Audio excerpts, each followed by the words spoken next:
Chers frères et sœurs, cette histoire racontée par Jésus permet d'expliquer pourquoi Jésus fréquente les pécheurs, les personnes de mauvaise vie. Pour le dire très rapidement, cela explique pourquoi vous êtes vraiment les bienvenus ici, et moi avec vous. Les scribes et les pharisiens critiquent le fait que Jésus puisse manger avec des gens de mauvaise réputation.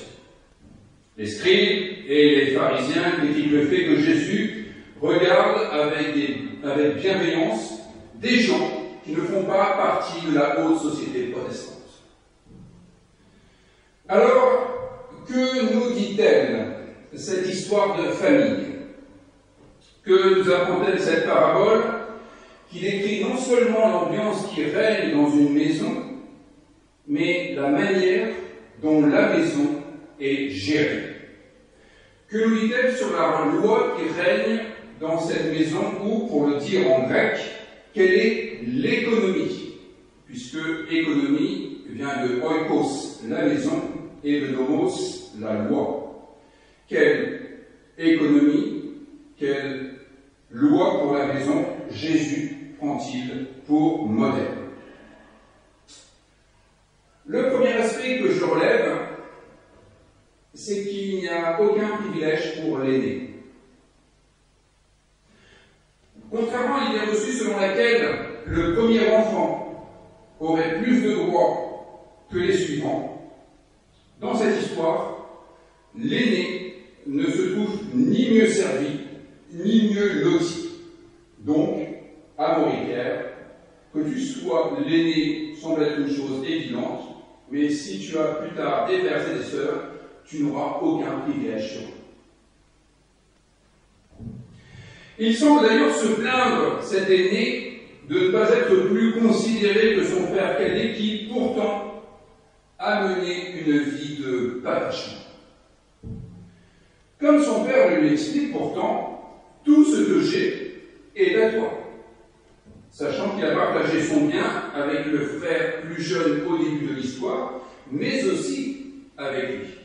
Il leur partagea son bien, et non pas il lui partagea son bien. Certains voudraient que le partage ne fût pas équitable, que l'aîné ait la part du lion en quelque sorte. Certains voudraient que le cadet ait reçu moins que l'aîné en vertu du fait qu'il devrait y avoir un droit d'aînesse. Il est vrai que la Bible hébraïque fait souvent référence à ce droit de l'aîné, Bekora en hébreu. Mais quand la Bible hébraïque parle du droit d'aînesse, c'est pour le subvertir. Oui, Ésaü est l'aîné de Jacob, mais c'est Jacob qui va hériter de la promesse de son père. Non seulement parce qu'Ésaü l'échangera contre un plat de lentilles, l'histoire est bien connue, mais aussi parce que Jacob se fera passer pour son frère en se déguisant, ce qui est un subterfuge. Et ce n'est pas la seule fois où le droit d'aînesse est mis à mal dans la Bible. Quand Jacob sera lui-même en situation de bénir ses enfants, ou ses petits-enfants, dans le cas de Joseph, qui présentera Éphraïm et Manassé, eh bien, Jacob opérera une inversion entre Éphraïm et Manassé. Manassé, l'aîné, sera béni de la main gauche, alors qu'Éphraïm, le plus jeune, sera béni de la main droite, ce qui, symboliquement, n'est pas sans conséquence. Et cela, perpétré par un subterfuge opéré par Jacob, en dépit du fait que Joseph, le père de ses deux enfants, voulait préserver l'ordre de naissance. Vous retrouverez tout cela dans le livre de la Genèse, au chapitre 48, notamment le verset 17. Revenons à Luc 15. L'aîné n'est pas mieux considéré que le fils cadet en vertu du fait que tous les fils, et à vrai dire les fils et les filles, jouissent de la même dignité aux yeux du Père. C'est une manière pour Jésus de dire qu'il n'y a pas d'humain de seconde catégorie. il n'y a que des fils premiers-nés, dont Jésus est la figure exemplaire. On pourrait dire l'archétype. Si Jésus est premier-né, nous comprenons bien que ce n'est pas un problème chronologique, car Jésus s'inscrit dans une longue généalogie. Il n'est pas le premier comme Adam pouvait l'être, par exemple, dans la Bible.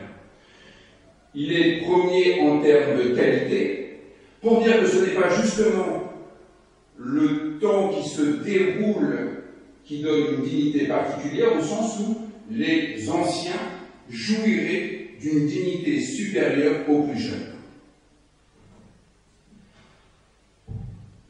Ici, Jésus rappelle que face à Dieu, il n'y a pas les bons et les mauvais. Il n'y a pas les dignes et les indignes. Il n'y a pas ceux qui ont droit à plus et ceux qui ont droit aux miettes. Face à Dieu, il n'y a que des personnes qui ont droit au salut en plénitude. Il n'y a aucun privilège à accorder au premier-né. Il n'y a aucun privilège à accorder au premier venu. Il n'y a aucun privilège à accorder à celui qui était là avant les autres. Traduit dans notre histoire protestante, la dignité d'un protestant ne doit rien à l'histoire de ses ancêtres, ni à l'ancienneté de son Église, ni à son ancienneté dans l'Église. Traduit dans notre histoire nationale, il n'y a aucun privilège à accorder à ceux qui se considéreraient comme issus de la souche primordiale de la nation. Car la dignité ne nous doit rien au temps, qui ne fait qu'enregistrer la quantité de vie, mais qui ne dit rien sur la qualité de la vie, sur la dignité des personnes. La dignité, dans la perspective biblique, c'est le fait d'être autorisé à se tenir personnellement et directement devant Dieu. C'est une histoire de qualité de relation. Le fils cadet qui s'était perdu et qui a été retrouvé est, nous le voyons bien, une grande source de joie pour le père de la parabole, car ce qui compte, c'est que chacun puisse trouver ou retrouver son humanité. Peu importe le chemin par lequel on passe, peu importe les ravins dans lesquels on sombre, le chemin ne dit rien de la qualité d'une personne. C'est cette parole, prononcée par exemple le jour du baptême, qui est décisive par-dessus toutes les autres. Tu es mon fils bien-aimé, en qui j'ai mis toute mon affection. À rien ne manque à qui que ce soit. Peu importe le temps passé dans la maison, peu importe qu'on soit chrétien ou français de longue date plutôt que de fraîche date, ce qui compte, c'est que chacun puisse passer d'une situation où il se dégrade, où il dilapide son capital d'humanité, à une situation où il peut nourrir son humanité et où il peut donner sens à sa vie. Peu importe que nous ayons eu du mal jusque-là, l'important, c'est que nous n'oublions pas qu'il y a une promesse devant nous. Peu importe notre histoire, peu importe toutes les causes qui nous ont conduits à être ce que nous sommes aujourd'hui, l'important, c'est cette espérance qui est à disposition de chacun. Le fait de donner du sens à sa vie indique une deuxième caractéristique de la loi de cette maison, de l'économie dont il est question dans ce texte. Donner du sens à sa vie. Le sens indique qu'il y a du mouvement. Même lorsque nous parlons du sens d'un texte. Quand on parle du sens d'un texte biblique, cela dit bien qu'il y a un mouvement, qu'il y a une direction. Le sens du texte signifie que le texte nous emmène d'un point à un autre point. Comme cette parabole est destinée à emmener les scribes et les pharisiens du rejet des pécheurs à l'accueil des pécheurs. Il y a du sens, il y a du mouvement, il y a une dynamique. Le but de ces textes bibliques, c'est de ne laisser aucun lecteur indemne. Si vous repartez tout à l'heure, à l'issue de ce culte, sans avoir bougé d'un iota, alors c'est qu'il y aurait eu un léger problème pendant ce culte. Chose possible au demeurant. Cette dynamique, nous la retrouvons de façon contrastée dans l'histoire elle-même. D'un côté, il y a le fils aîné, qui est malheureux quand il se compare à son frère. Quelle est la raison de cette affliction? Elle tient au fait qu'il pense avoir fait ce qui était bien en restant sagement auprès de son père à obéir, à ne jamais transgresser aucun de ses ordres. Il a obéi scrupuleusement, il a obéi à la lettre. Alors que son frère, lui, est parti, et il n'en a fait qu'à sa tête. Alors il y a d'un côté la vie statique du frère aîné, et de l'autre, une dynamique avec le frère cadet.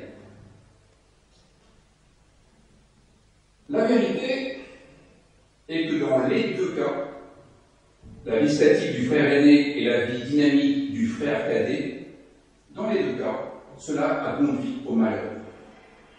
Et dans une certaine mesure, cela ramène tout le monde au point de départ.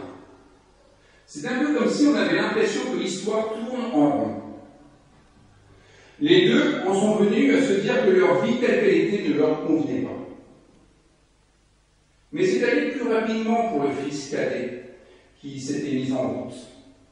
Et cela n'a été possible pour le fils aîné que parce qu'il a vu le fils cadet progresser dans la compréhension de ce qu'est une vie bonne.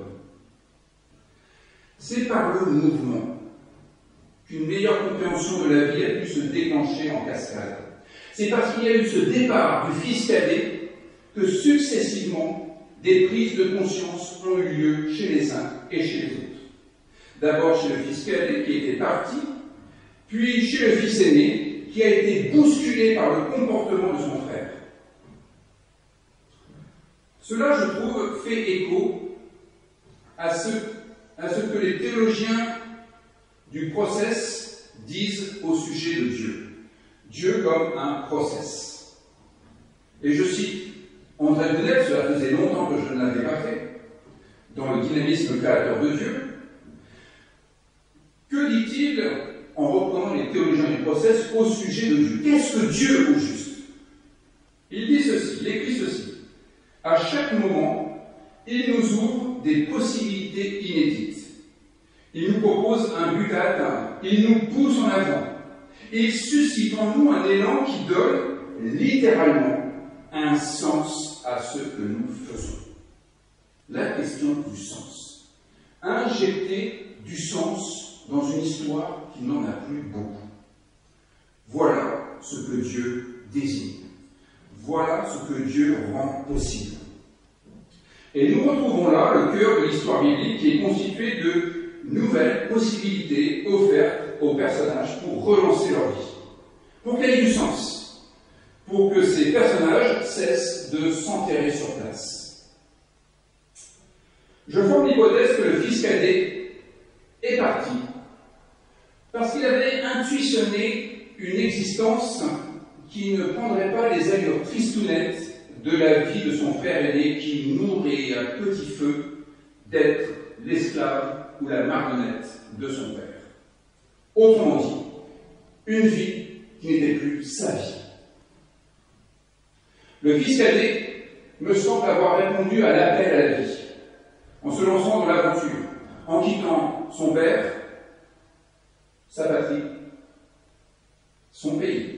C'est ce que dit le texte.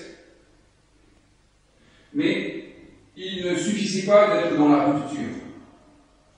Il fallait le mouvement, mais le mouvement pour le mouvement ne mène nulle part. C'est ce qui peut faire tourner en rond. Il ne s'agit pas de s'agiter pour être dynamique, d'un point de vue biblique. On peut s'agiter, on peut tourner en rond et creuser son trou, creuser sa tombe.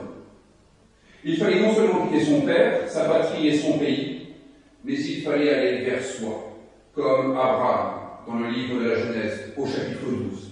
C'est le premier verset de cette belle histoire. C'est ce que fera le fils cadet au verset 12 de la parabole. Une traduction littérale du texte grec nous fait comprendre que le fils cadet est allé dans lui, en écho à Abraham, à qui Dieu avait dit d'aller vers lui. Les deux font ce voyage en direction de leur intériorité, pour se trouver. Partir pour partir est aussi stérile que rester pour rester. Ce qui compte, c'est de donner du sens à notre vie. C'est qu'il y ait une espérance qui nous conduise, qui nous attire. Pensons par exemple à une entreprise. Ce qui compte, c'est de donner du sens à l'action de chacun. C'est qu'il y ait un projet qui fédère les intelligences et les énergies.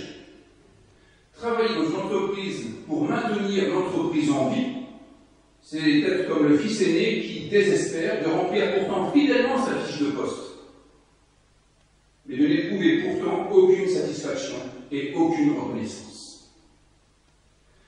La vie devant Dieu ne consiste pas à accomplir sa fiche de poste. A contrario, vouloir s'abstenir de toute forme de travail, au sens développé par le réformateur Martin Luther, qui faisait la différence entre die Werk, le travail comme action laborieuse, et die Beruf, le travail qui permet d'accomplir sa vocation, l'œuvre, la profession, et qui est une manière de répondre à l'appel, die Berufung, c'est, lorsque nous refusons de travailler, une forme de désespoir car notre vie est dépourvue de sens. Et c'est peut-être d'ailleurs ce qui faisait la différence entre des Martin Luther, Jean Calvin et consorts, et quelqu'un comme Thomas d'Aquin. Thomas d'Aquin disait, au fond, si vous n'avez pas besoin de travailler, parce que vous avez des revenus, eh bien, ne travaillez pas. Martin Luther disait, comme l'oiseau est fait pour voler, l'homme est fait pour travailler. Même quand il fait chaud. Le travail n'a pas pour vocation de satisfaire un patron qui va s'enrichir. Il faut sortir de cette logique du travail où la seule question du salaire ou de l'enrichissement financier est en jeu. Il ne devrait pas non plus être une obligation, mais une manière d'enrichir sa vie. Le travail au sens de Beruf serait une manière de faire son métier d'humain. Le métier d'humain qui ne se résume pas à une fiche de poste. Avec le frère aîné et le frère cadet, nous retrouvons peut-être la dialectique du maître et de l'esclave développée par le philosophe Hegel dans sa phénoménologie de l'esprit. La dialectique du maître et de l'esclave est à peu près ceci. Dans la mesure où le travail nous aide à devenir plus humains, parce que nous donnons du sens à notre existence, alors le travail éloigne l'esclave de la situation de l'animal qui ne donne pas forcément de sens à sa vie. Alors que dans le même temps, le maître qui se repose sur l'esclave, qui se repose sur le travail de l'esclave et qui devient finalement dépendant du travail de l'esclave, se rapproche de la situation de l'animal. En pensant pouvoir s'abstenir de travail, le fils cadet pensait être comme le maître qui tire sa subsistance du travail des autres, qui hérite du travail des autres, comme si on pouvait vivre sur le dos de la bête en quelque sorte.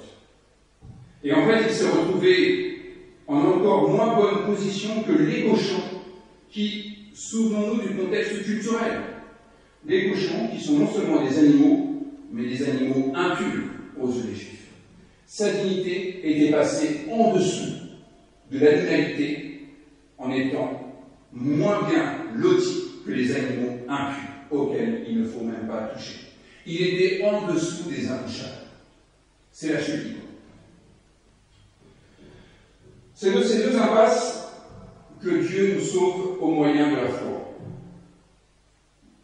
une sorte de rien du tout et une sorte d'activisme dépourvu de sens. La grâce qui s'exprime dans cette parabole nous renvoie au fait que le salut ne passe pas par la détention des richesses matérielles, puisque le fils cadet n'a plus rien et qu'il est sauvé pourtant. Ce n'est pas en termes d'avoir que les choses se jouent, mais en termes d'être. Le fils cadet est revenu à la vie, ce qui en grec se dit anazao. On retrouve Zoé, la vie, non pas au sens biologique du terme, sinon ça c'est le bios, mais la vie qui a du sens, la vie qui fait histoire, Zoé.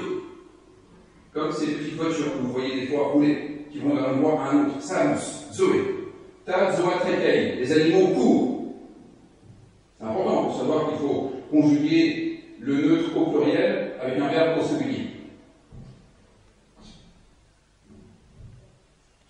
Anna, c'est aller du bas vers le haut. C'est l'inverse de kata, qui est d'aller du haut vers le bas comme le catalogue. Anazao, c'est redonner du sens. C'est ressusciter le sens. C'est ressusciter la vie qui fait histoire. Remonter la pente. Arrêter d'avoir une vie au ras du sol, au ras des pâquerettes. Une vie insignifiante. En ne retenant pas son fils cadet, le père de la parabole pourrait passer pour un mauvais père qui n'empêche pas son fils de se mettre en danger. Mais le plus grand danger dans ce texte, c'est de ne pas se mettre en danger. Le plus grand danger, c'est de vouloir mener une vie contrôlée, sans risque. Le plus grand danger, nous dit cette parabole, c'est de vivre selon un principe de précaution qui nous retient de faire la moindre chose où il y aurait de l'imprévu, de l'inattendu. La grâce divine n'est pas du côté du principe de précaution.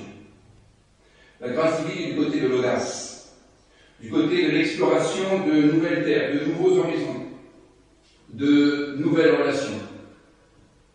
La grâce divine est du côté du mouvement, ce mouvement qui donne sens à notre vie biologique pour que nous fassions histoire, que nous passions du bios à la zoé, pour que nous soyons un peu plus humains et pas uniquement des consommateurs. Alors il ne faut pas arrêter la lecture de cette parabole au dernier verset que je vous ai lu. Il faut imaginer la suite, car il y a nécessairement une suite, parce que tout s'est mis en marche dans cette parabole. Il faut comprendre le retour du fils cadet, non pas comme la fin de l'histoire, non pas comme un retour au point de départ, et c'est que nous aurions soldé l'histoire. Plus rien ne sera comme avant. Souvenons-nous qu'il s'agit pour Jésus de justifier le bon accueil fait aux pécheurs, c'est-à-dire à toute personne, car chacun est reconnu comme étant capable d'être humain. La foi a ici un caractère universel qui ne peut être confisqué ni par une religion, ni par les anciens d'une religion, ni par les scribes d'une religion. Mais continuons l'histoire de cette maisonnée et poursuivons l'économie de cette parabole avec André Gide, qui est passé par Montpellier d'ailleurs. Il n'est pas dit qu'il n'ait pas un peu frotté ses culottes sur ses bancs, ou ceux de la rue Boès. André Gide écrit Le retour de l'enfant prodigue. Un texte évidemment un peu subversif. Il imagine qu'il y a un troisième enfant, le puiné. Il fait aussi parler la mère, qui est curieusement absente de ce récit. Après le retour du cadet, le puiné forme le projet de partir à son tour. Et il se confie à son frère en pleine nuit, juste avant son départ. Le puiné d'ailleurs demande à son frère de repartir avec lui. Et le cadet lui répond ceci, c'est la fin du texte. C'est le cadet qui dit au puiné qu'il va partir. Le cadet lui dit ceci, laisse-moi, je reste à consoler notre mère. Sans moi, tu seras plus vaillant. Il est temps à présent, le ciel pâlit par son bruit. Allons, embrasse-moi mon jeune frère, tu emportes tous mes espoirs. Sois fort, oublie-nous, oublie-moi. Puisses-tu ne pas revenir. Descends doucement, je tiens la lampe. Le frère, qui est parti et revenu, tient donc la lampe. Cela signifie qu'il a servi d'éclaireur pour le plus jeune. Il lui a ouvert la route. Il est notre éclaireur. Il nous a ouvert la route. Il nous met en mouvement. Nos anciens ont été nos éclaireurs. Ils ont ouvert des voies. Saurons-nous porter leurs espoirs? Saurons-nous suffisamment donner du sens à notre vie et aller de l'avant plutôt que mourir sur place? Amen.